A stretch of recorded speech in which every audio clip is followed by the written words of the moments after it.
วันนี้ก็อย่าร้องเพลงคำเฉยๆนะครับ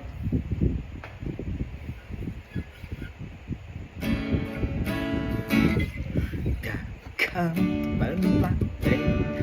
ใช่ไหมปาก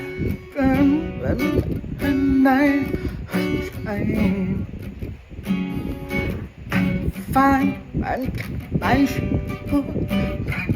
บางคำเป็นคำไม่ไป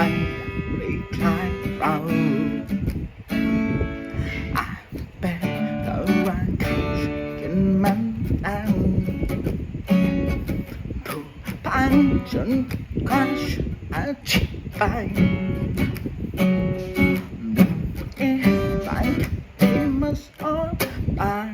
อารมณ์อาจจะใช่ไม่อาจต้องบอกคิดอยู่นานจะฟังฉันจะได้ใช่หรือเปล่าเหมือนมันของเรา